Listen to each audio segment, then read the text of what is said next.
21:07.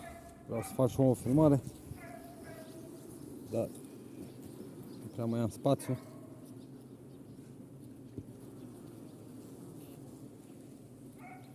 Avem aici ceva puiet.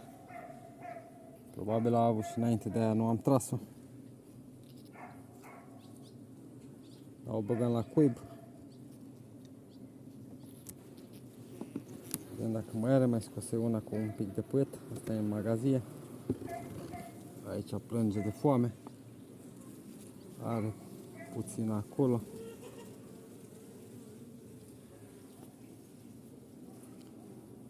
Asta este magazia, dar nu prea mai are ce.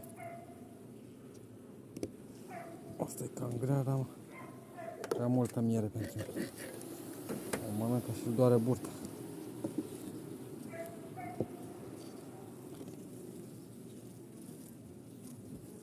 Aici ceva păstură. Bagă miere, probabil nu mai e și pe aici ceva. Bun. Cam nimic ca în magazin. Ori am și un pic de puiet. Asta e puțin. Partea asta la fel.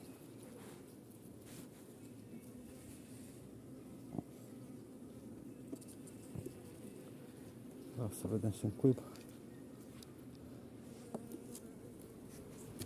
ce o avea. Nu i-am mai deschis. Pun folia. Urmează să le mai fac un tratament cu barachet. Reunat cu amitraz. Randamentul e foarte bun.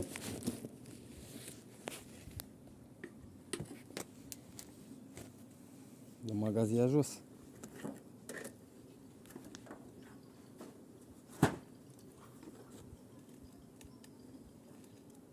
Bă, da, lipit. Am lipit-o de parcă vine iarna pentru el.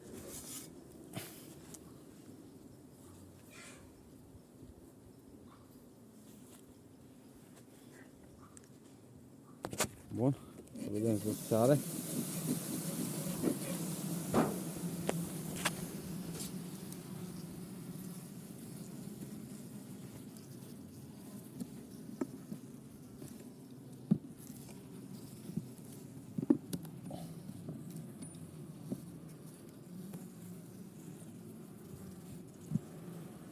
Asta la extracție. Probabil am băgat-o eu. Dar nu mai e decât o țără păstură. N-a vrut să mai vină pe ea.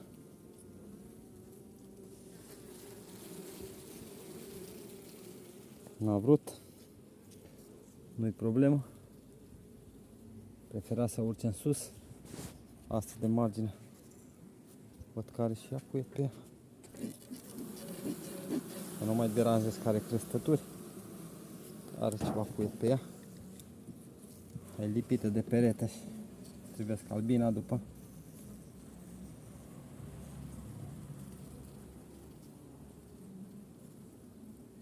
Ce a eclozionat.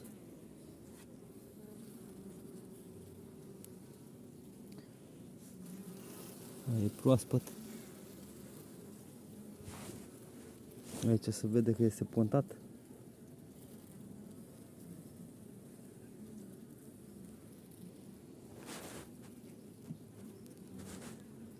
Aici la fel. Măcărică nu prea are ăsta. Nu e nicio problemă. Îi dăm.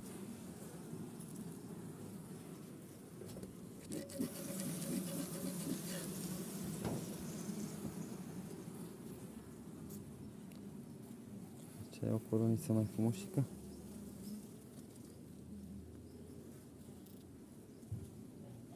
Unde pui rama, acolo se bagă și albina. Aici îl căpăcește. Este destul.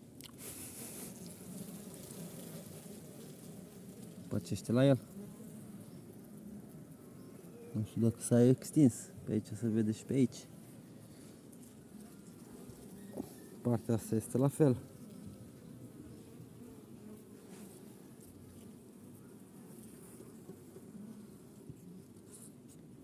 Acum să vedem cât puietul avea el.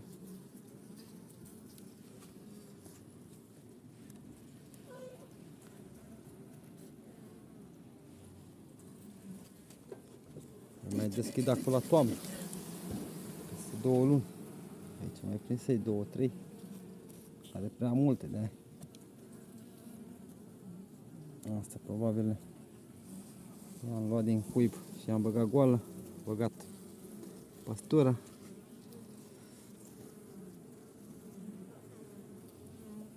Aici iar la fel.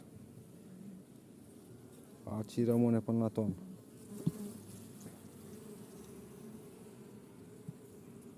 Bun, vedem mai departe. Are 2 de puiet. Are și pe aia de jos.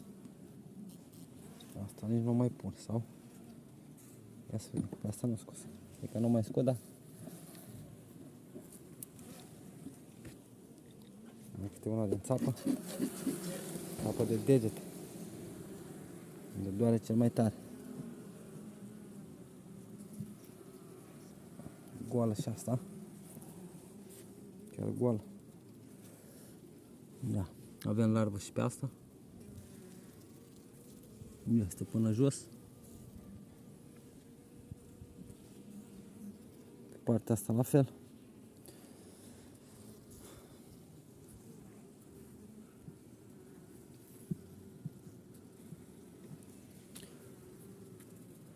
Aici le prindem. Pe ele, în fine. Nu știu asta dacă o scosei.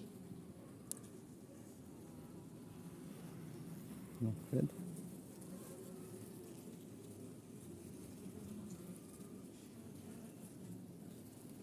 Are și pe aici. Cam împrăștiat puietul urât. Larve și mari și mici. Toate categoriile. O să aliniez puietul împrăștie. Pe aici e la fel. Unele mai mari, unele mai mici. Oricum a fost deblocat. Avem și un trântur. Asta rămânea și până la primăvară. A uitat să-l scoată.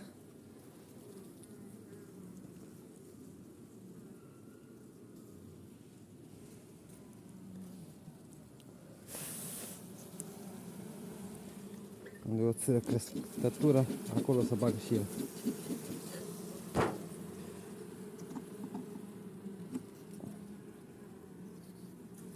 Și că nu vrei să le prinzi. Și că vrei și că nu vrei, tot o prins.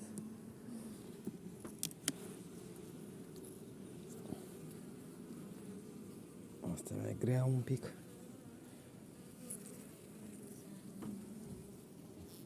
În surpriza ce are pe ea. Da.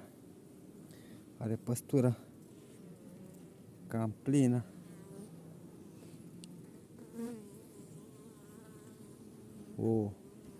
Nici nu știu dacă o avea prin colț. Aici e la fel. Deci asta chiar e plină. Bătut aici. Fără soarelui nu am în zonă. A fost la floare.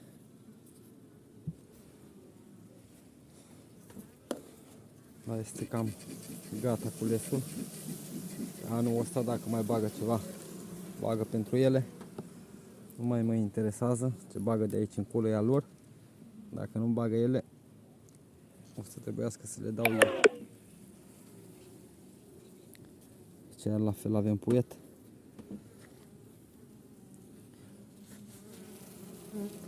Aici avem iarăși larvă.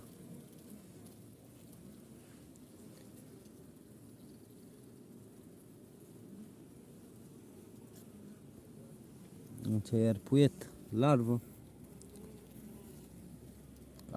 L-am prăștiat.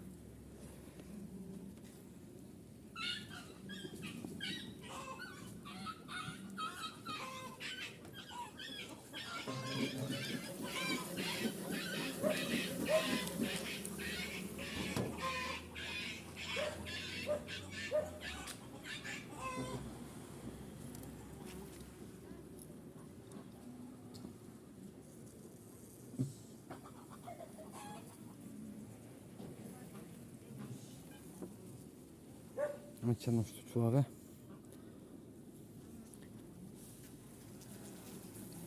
Da, plină cu larvă. Deci toată este plină cu larvă.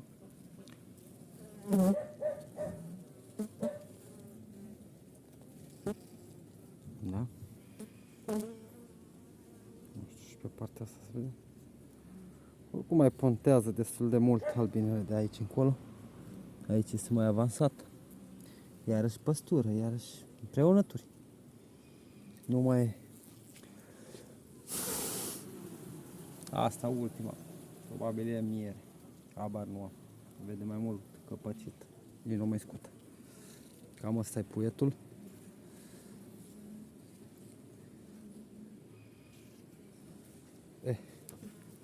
E bunicel.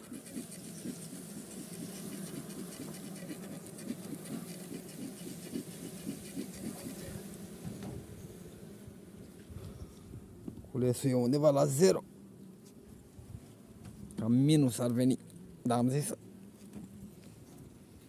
mai termine din coronițe. Și după o să le mai dau.